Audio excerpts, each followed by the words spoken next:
Assalamualaikum warahmatullahi wabarakatuh. Perkenalkan, nama saya Dian Pratama Siregar dengan NIM C0C023004.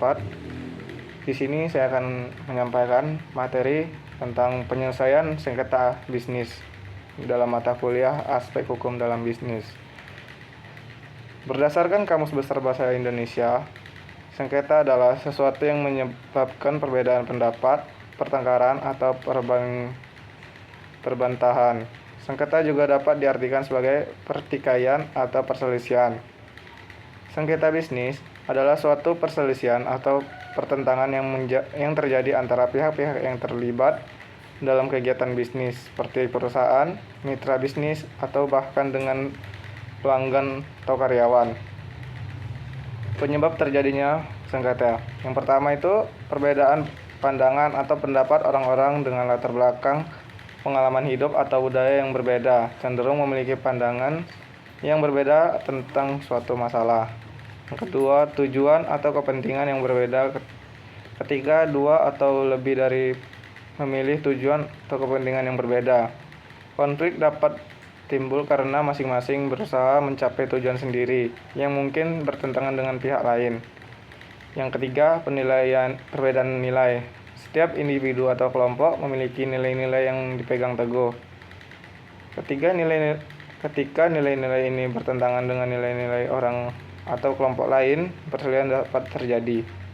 Yang keempat, komunikasi yang buruk. Salah satu faktor utama yang memicu perselisihan adalah komunikasi yang buruk, yang menyebabkan ketidakpastian untuk berkomunikasi dengan jelas dan efektif, dapat menyebabkan kesalahpahaman atau kebingungan. Yang kelima, keterbatasan sumber daya. Perselisihan dapat timbul ketika sumber daya terbatas, seperti uang atau waktu. Orang-orang bersaing untuk mendapatkan sumber daya ini, yang biasa memicu konflik. Yang keenam, trauma masa lalu. Trauma masa lalu dapat memengaruhi cara seseorang bereaksi terhadap situasi atau orang tertentu. Ketidakmampuan mengatasi trauma masa lalu dapat memicu perselisihan dalam hubungan interpersonal atau antar kelompok. Contoh-contoh sengketa bisnis. Yang pertama itu penanaman modal, yang kedua perbankan, yang ketiga kekayaan intelektual. Cara penyelesaian sengketa bisnis. Yang pertama itu melalui jalur pengadilan, yaitu artinya para pihak yang bermasalah akan datang ke ruangan persidangan untuk saling memberikan bukti agar hakim dapat melakukan penilaiannya. Hasil akhir metode penyelesaian pertama ini adalah berupa putusan hakim. Kemudian apabila para pihak masih kurang puas dengan putusan tersebut, bisa mengajukan pemeriksaan kembali kepada tingkat pengadilan yang lebih tinggi.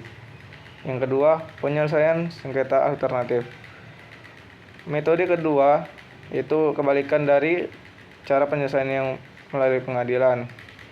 Melalui metode ini, para pihak yang bersengketa tidak perlu datang ke pengadilan, tidak perlu juga menunggu putusan hakim agar masalahnya selesai. Kesimpulan dari materi ini yaitu penyelesaian sengketa bisnis yang efektif sangat penting untuk meminimalkan kerugian atau mempertahankan hubungan bisnis yang baik.